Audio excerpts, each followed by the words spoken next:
So I'm here today with Clifford McCartan, our Shifting Gears ambassador, and Clifford, it's been a very wet summer.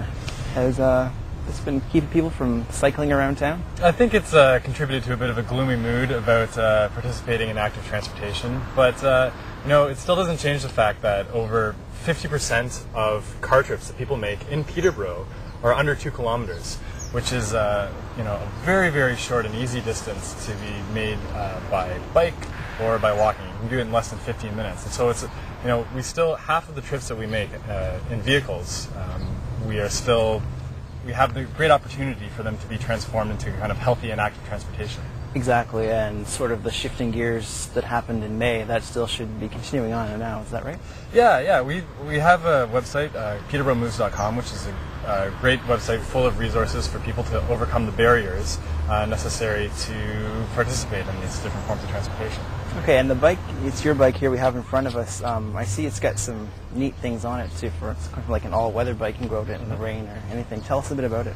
Well, this bike is a touring bike, and so this is actually made for me to go, I can do my daily commute and I go long distance touring on it. Mm-hmm. And so while it's a fancy bike, the stuff that you would need as a cyclist to kind of stay dry in dreary weather doesn't necessarily have to cost you hundreds of dollars. You don't need to go out and get all sorts of crazy cycling-specific gear. Exactly. The best thing that you can do on a bike if you're going to be riding it in the rain is just get a set of $20 fenders. Mm-hmm. They're really easy to install, and the difference that will be made by you riding a bike with fenders from riding a bike without fenders is just unbelievable. You won't be covered in mud by the time that you get to where you are. Okay. So. What are some of the other things we can wear to keep us dry? And well, I've got a great raincoat here. Again, this is not like super fancy bike-specific stuff, but if you go to a sporting goods store, raincoats that have a vent along the side, okay, which allows for your body to not get all humid inside this waterproof thing. Mm-hmm. It's a great thing for walkers and cyclists to use.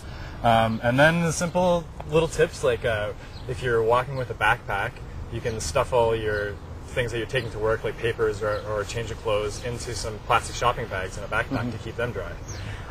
Is there any sort of maintenance we should do on our bikes after they get wet, anything like that?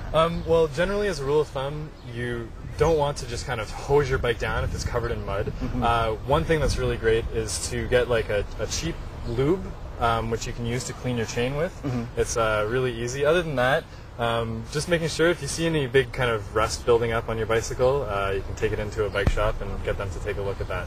Okay, sounds good.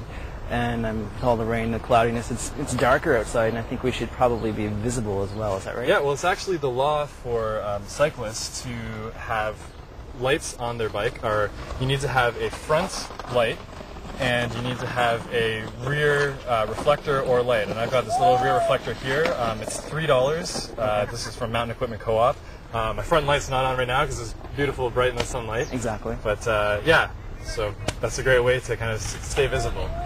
So despite the bad weather, we should still get out and move around actively, right, Clifford? Yeah, well, the biggest thing, in spite of forgetting about all the gear, is just remembering that if you're going to be out and seeing the world not in a car, you're going to experience it in a different and often more exciting, sometimes more frustrating way.